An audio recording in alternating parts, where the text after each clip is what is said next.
What's up, YouTube? It's Tyson from Sin City Snakes.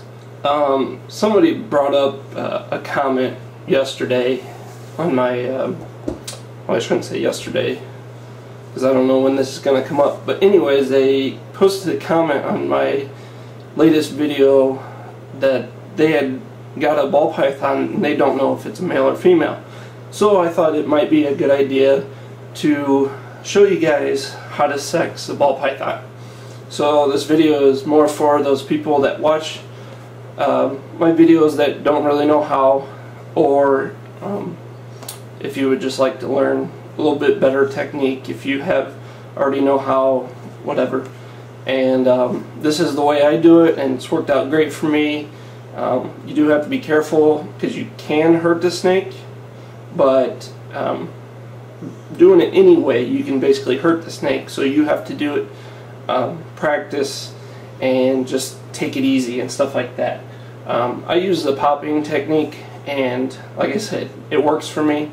I brought along a couple different males. My champagne male, who has very small hemipenes, actually, poor guy.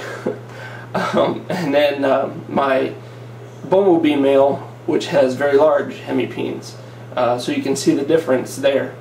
Then I brought two females, my Mojave and my Spot Nose, and then I have two hatchlings, that one male and one female, that you can see.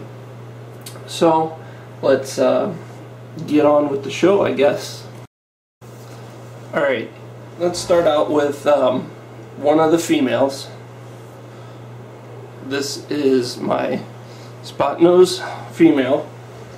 As you can see, she has grown tremendously since the last time you guys have seen her.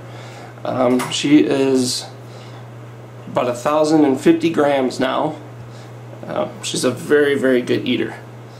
So let's pop her. As you can see, she's just kind of relaxed on my arm, and I'm taking her tail. Okay, if she does relax. First, you want to try to get them as relaxed as possible, because they can hold back the hemipenes. But I just kind of get them flipped over.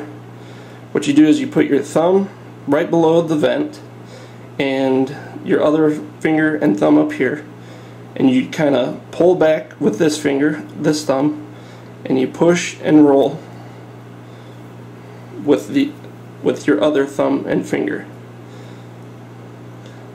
See, just like that, and there's nothing there. You can see, and it takes a little bit of effort with some of these bigger snakes, because like I said, they can hold back. But you just kind of pinch and roll, and those are just her vents, no hemipenes. Okay. Now let's do my Bumblebee Male. He's actually getting ready to go in the shed. He's getting dark. He's pretty active, so we'll see. I actually just popped him right before I got this on film, that way I could clear out his sperm plugs. But again, right below the vent, and you can see my finger here, my thumb here, got a pinch and roll, and there's one hemipene, and there they are both. And that's as easy as it gets. Pinch. I'll do it one more time. Okay. Let's do it. Again, just pull with this thumb just a little bit. Pinch and roll. Very easy with this male. And that's it with him. Now let me show you my champagne. It was a little bit harder because he's got smaller hemipenes. Here's my champagne male, who I think is also getting ready to go in the shed. He's you can't see it on camera, but his belly is just starting to turn pink, and he's getting darker than what he normally is. And so again, just pinch right here, and you can kind of see like the red there.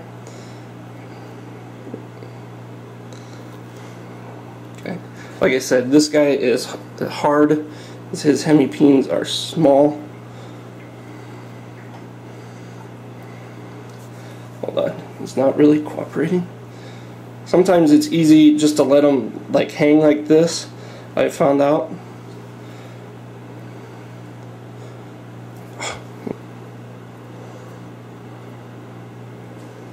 There's one. You can see it there.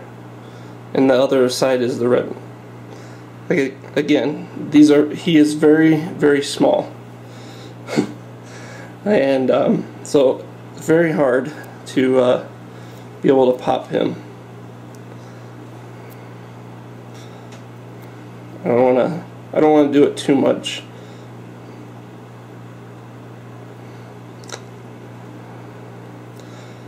But I've had them both out, and he does produce sperm plugs.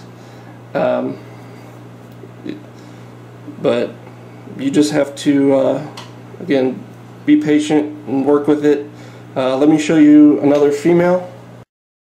Here is my Mojave, who is also about 1,000 grams.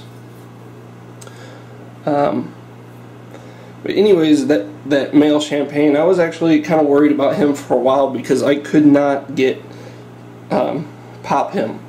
And I got him from the guy who got my lemon blast from and my lesser from, and he's a good guy and everything, so I never really doubted him. And then finally I popped him one day, and he did have sperm plugs, and I've been able to do it since then a couple of times, and he does produce sperm plugs. So but here's the female again, pull and nothing. Hold on. Here we go.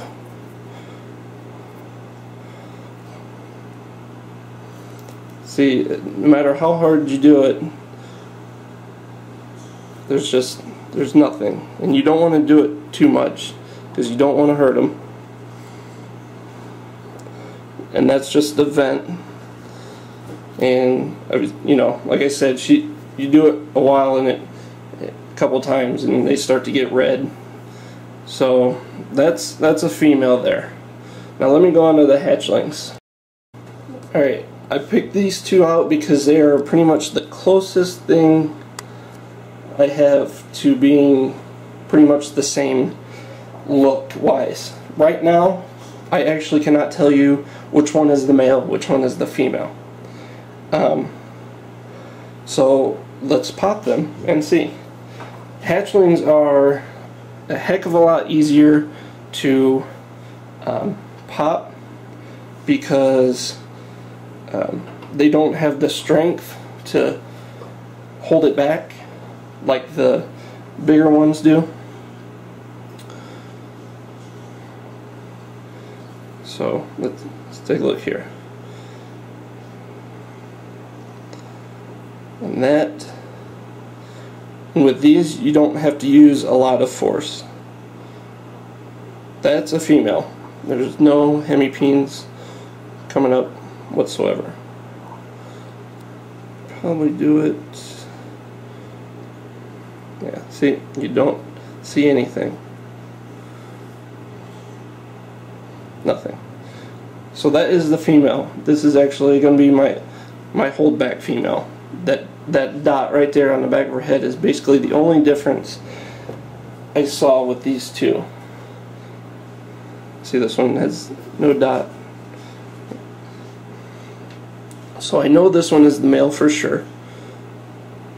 But see that little tiny hemipene? My fingernail? That's how you can tell if it's a male or a female. So there you go.